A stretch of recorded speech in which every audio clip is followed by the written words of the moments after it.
tayo mismo, di ba? Depende lang yun kung gaano kalaki yung flag na yun or kung gaano kaliit yung ano na yun. Pero I feel like, for me personally, I would say yun nga, online, siguro trolls, scammers, I think that's a red flag for me, syempre. They're pretending to be people that we don't know, and they're pretending to be someone we don't know. So yun, throughout that experience, I would say don't believe everything you see online, most especially kung walang credibility. And at the same time, be extra careful. Click with caution as well. Love that. Click with caution. Ikaw, Donnie, aside from sa kaninang nakwento mo na scam. Sinabi ni Bel, lahat naman tayo, we have some form of red flag inside of us, Lahat naman tayo, di ba? Wala namang perfectong tao.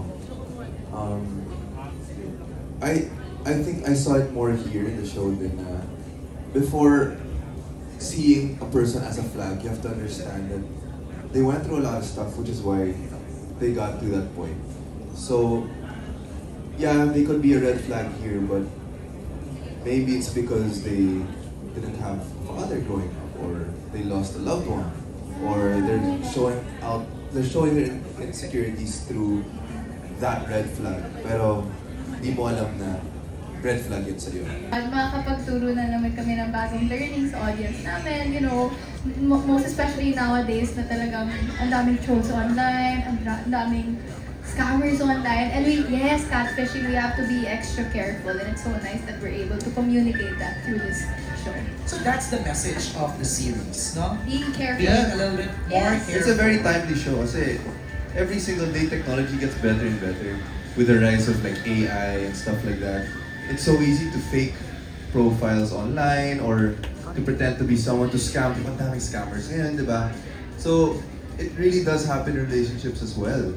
Kasi minsan, kahit di mo na nakikita yung tao, kahit online na, maniniwala ka na, di ba? So, you have to be very vigilant. And it really can affect someone emotionally, mentally. So, please be careful when you guys go online and talk about these people, talk to these people. Kasi nangyari na sa amin yun actually. People would fake our family on Facebook and other platforms, and then they would ask for money. And naniwala yung mga ibang members namin. Okay. So they would give. So we have to trace the person. Okay. So we've experienced it firsthand. So it's something very scary. Yeah. So ang ganda, hindi lang kilig at tawanan. Natin. Tama ba? Right? Sa feeling ko maiiba lang yung hatid because it's just 2 episodes ang drop every week, di ba? So siguro yun lang. Alam ko ito every day. Every day, 5 times a week.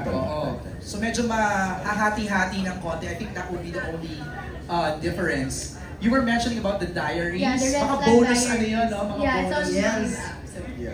There you go. MJ. I love that. And just a follow-up, Donnie, ang ganda nung pinapakita mong learning sa how to spot a red flag. Can you tell us how you traced that person na nag-fake sa family niyo? How we trace the person? How to trace a red flag. The red flag. I think what we did, nag-send kami ng pera sa kanya. Tapos sabi namin, meet tayo dito sa point na to, sa location na to. And then, may police na dun. And they were a couple of people who got the money talaga, so we were able to catch them. But yeah, it happens more often than not. Even with my family, like there were some people na they would think that they're in a relationship with my sister, pero hindi naman pala talaga yung kausap. Parang hindi naman siya talaga yung kausap. So it's scary, and stuff. But can I just say this story is very light and very funny. So yes, there are those kinds of stuff, but it's a very light show. But it also shows that this stuff really does happen. We have to be careful. Yeah. Thank you so much. We're so excited. Thank you. Thank you, MJ. That's MJ Marfori from TV5. Our next. Siguro ang gustong tumbukin ni Charmy dito is, okay, when you say bond, that's usually off-camera moments. Ano yung mga off-camera moments ninyo that made your bond stronger? I saw you guys were doing... We started out the lock-in surfing. La Union is known for that. And Belle never surfed before, she really never did lessons and stuff. Okay. I-fight ka doon, ikaw? Nag-surf na ako dati, pero nagulat talaga ako dito kasi first time pa lang. Nakatayo na siya. So white water muna, di ba? Parang nakahiga ka lang, habulin mo muna yung wave. Pumunta ko muna ng malayo kasi nandiyan mga waves eh. And then we have to wait. Actually, that's fun, the waiting part. Kasi, yun, how to spot a wave, yun yung sinasabi nila. We have to wait for the right wave so That's that right. we can go up the board. And she did it, ang galing niya. Tayo Doon pa agad. Tayo agad! Humble lang yan. Hindi, masaya. Nagiging bonding talaga yung surfing doon sa La Union. I think that's where it started kasi alam na namin pagdating namin ng La Union, very different feel, very different vibe from Binom. You know, when we're there, okay, this literally determines what the show is. It's super light, super refreshing.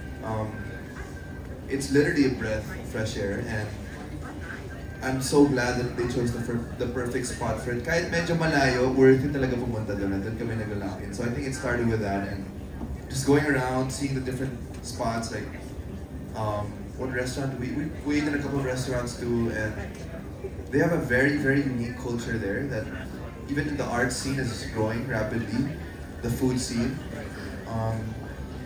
And yeah, we just enjoyed it so much to a point na every time we would go there, we would always try to find new stuff to do and new things to do. It's like parang siyang, may parang goals kami. Okay, ito yung gagawin namin. Let's go to this restaurant. Let's try what Ate Mai suggests here. Let's go to her resort. Kahit yung mga kubo style na area, sobrang ganda. So, ayun, yun yung mga bonding namin. Yeah, ikaw naman. Sobrang dami ko kasing bagong na-experience na doon. Like, we went to falls too. Sayang, nag-shoot ka nung araw na yun, but we went sa falls. As in, ano siya, ilang minutes? 30 minutes, 30 tapos minutes. nag-jeep sila. 30 minutes going to the, tapos mahabang hike siya. To the falls, tapos nag-surfing kami. Tapos sobrang saya, and I think ganun yung paraan paano na actually, hindi lang yung bond namin yung nabuo, yung buong cast, mas naging close talaga kami sa isa't isa. Nakakatuwa nga kasi, you know, I was able to try new things talaga doon. Like, parang it was me getting out of my comfort zone. Kasi, di naman ako, siya kasi beach boy, ako hindi talaga ako beach girl. Diba? But, Pinataan kayo pareho ngayon, Yeah. ha? Grabe. I fell in love with La Union. As soon as I got there, nasabi ko, wala, nung una nga sabi ko, wala, ang layo ng biyahe. Ganun. Pero, pag nakatapa ka ng La Union, parang ayaw mo nang umuwi. It's so beautiful. I fell in love with the place. Yes, we work out almost like, inaagahan namin yung gising namin. Work out? Yes. Like, paano work out? Gym. Gym? Yes. Okay. They have this really nice gym. Nag-Muay Thai nga kami, kasama ni Isnir. Oh! 1 month source si Isnir. I fell in love with the place, the community, everything. So I think that's also one way for everyone there Yes. to No, thanks for bringing us to La Union. Para at least yung mga hindi pa nakakapunta doon, we feel nila na Yes.